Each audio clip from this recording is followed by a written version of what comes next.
ایک گاؤں میں ایک مولوی صاحب رہا کرتے تھے۔ مولوی صاحب کا کوئی دوسرا ذریعہ آمدن نہ تھا۔ گاؤں میں رہتے ہوئے گزارا کرنا بہت مشکل تھا۔ اسی گاؤں میں کوئی نیک دل جاگیردار بھی رہا کرتا تھا۔ تو اس نے زمین کا ایک ٹکڑا مولوی صاحب کو ہدیہ کیا کہ آپ سارا دن فارغ ہوتے ہیں تو کھیتی باڑی کریں تاکہ آپ کا گزارا اچھا ہو۔ مولوی صاحب نے گندم کاشت کر لی اور جب فصل ہری بھری ہو گئی تو بڑی خوشی ہوتی تھی۔ اسی لیے دن کا اکثر وقت وہ کھیت میں ہی بیٹھے رہتے اور فصل دیکھ دیکھ کر خوش ہوتے۔ لیکن اچانک ایک ناگہانی مصیبت نے ان کو آن گھیرا۔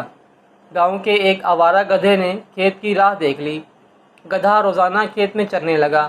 مولوی صاحب نے پہلے تو چھوٹے موٹے صدقے دیے، لیکن گدھا منع نہیں ہوا۔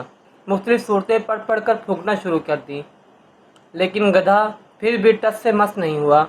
ایک دن پریشان حال بیٹھے گدھے کو فصل اجاڑتے دیکھ رہے تھے کہ ادھر سے ایک کسان کا گزر ہوا۔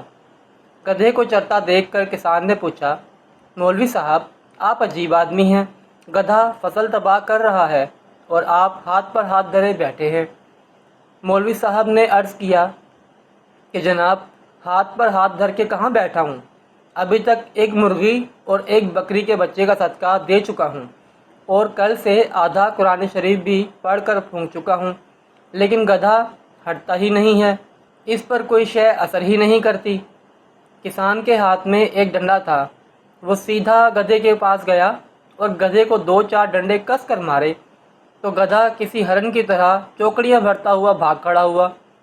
کسان نے کھیت سے باہر آ کر ڈنڈا مولوی صاحب کے حوالے کرتے ہوئے کہا، قبلہ مولوی صاحب، قرآن گدھوں کو بھگانے کے لیے نازل نہیں کیا گیا، گدھوں کو بھگانے کے لیے اللہ تعالیٰ نے یہ ڈنڈا بھیجا ہے۔ ہم پاکستانی بھی عجیب ہجوم ہیں، ہمارے گدھے فصل اجاڑتے چلے جا رہے ہیں اور ہم صرف دعاؤں اور صدقات خیرات کے بل بوتے پہ ان گدھوں سے چھٹکارا حاصل کرنا چاہتے ہیں۔